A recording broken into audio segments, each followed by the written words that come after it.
Thai family, and welcome to another episode of Ask Dr. Mumbi. My name is Dr. Mumbi Saraki. I almost wanted to say Wake Up Africa because this was a huge indicator. I've received one or two emails, and one especially from my Patreon family. Definitely consider supporting us on that platform for as little as $2 a month so it can continue to bring you the awakening news. But there's been an interesting phenomenon. Let me know if you've seen it or witnessed it yourselves, where a lot of people in the rasta community have actually chopped off their locks. Now, the lady who emailed me, she was talking about how she knew almost a dozen who had kind of cut their locks and gone back to short hair, or they were growing them out again or whatever.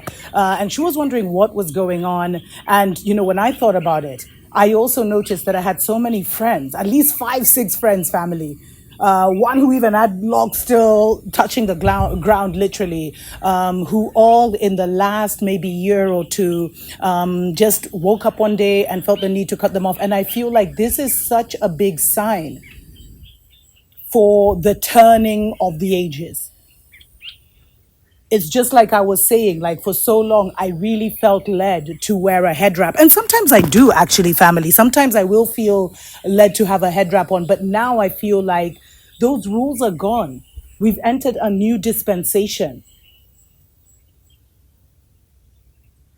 where it's not only our hair that is the antenna of the Most High, or that can, tune into the higher frequencies, but now our entire body is in 5D reality. Our entire body is now on that level. And so for many who had locks and who followed the Rasta philosophy, those are the Levites, they are the priesthood. There's actually many of them by Mount Zion. I don't know whether they've cut them off or not, but I feel like many of us felt like there was a turning. There was a turning point that came.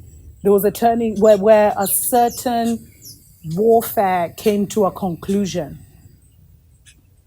a certain energetic space where we had to maintain the locks and kind of have this, it's deeper than the locks, family, but have this, priestly demeanor, priestly lives has kind of now shifted into another gear of the royal priesthood. And, before we had to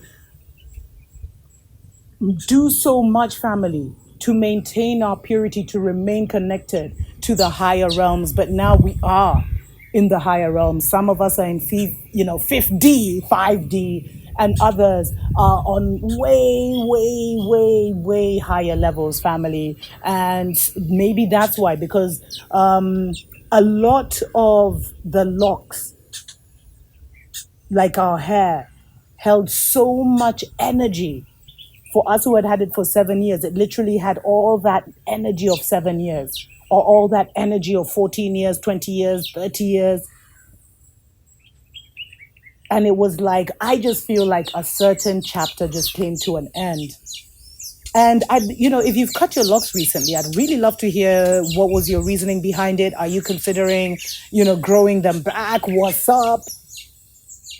But I really believe, family, that we've moved from just the priesthood anointing into the royal priesthood anointing, or the kingly priesthood anointing, where it's not so much even that our priesthood has to be pronounced on the outside. We just have to make sure we're living it on the inside, because we are in a new dispensation and you can't lie. Your vibration don't lie, family. And you can't lie to this higher vibration. And before, what used to happen is that Babylon kept shattering our vibration. There's someone who had even commented about how Babylon's matrix kept us in a low vibration, and that was why we remained enslaved for so long. But now it's like we've come through that tunnel, those of us who have done the work, those of us who did the dedication, and we're in a new dispensation. I don't just say that to sound interesting, family. I say that because it's the truth. And each of us must discover what this new dispensation is all about, because this is actually why we're here. Whether you're 20, whether you're 30, whether you're 40, whether you're 50, there's a crow that's just, hey!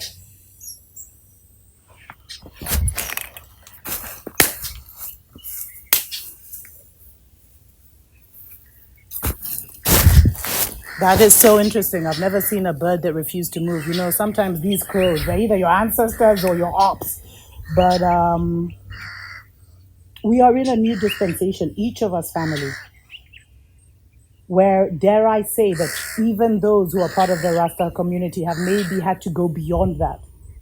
Whatever your spiritual practice was, many of us have had to go beyond that, deeper into that, to a point where it's become such a way of life that you literally can't even describe it to someone. And so if you have had any drastic changes to your physical appearance, I mean, this goes beyond guys with locks. If maybe you used to cover your hair and now you don't anymore, or you had long hair and you changed up your style. You used to be, eyelashes and weaves, and now you're all natural. It shows that you've shifted into a new dimension of your personality, of who you are. And the two things I'll say, family, is congratulations. It's not easy. So many people get stuck along the way because it involves so much shedding of who we are, so much shedding of our ego, so many tears just to let go of those painful episodes that created certain defense mechanisms in us that are really irrelevant at this time. So big up yourself. And the second thing I would say is take the time now to understand what this new level of priesthood, this royal priesthood, this royal kingly anointing, what that really means for you now, what that really represents for you.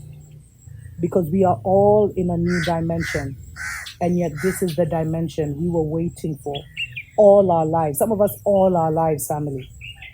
All our lives, we were waiting for such a time as this. We didn't know if it would happen in our 20s, our 30s, our 40s, our 50s. But we're just so grateful that it's happened and we're still here.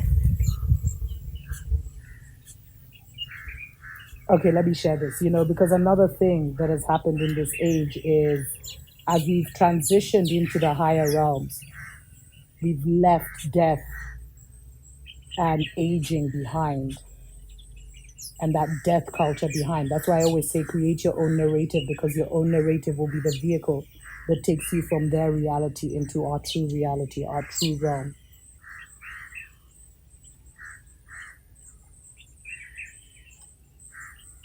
So just know you are a totally new being, family, and you must get to know yourself just the way you'd get to know a new friend, because everything about you has expanded.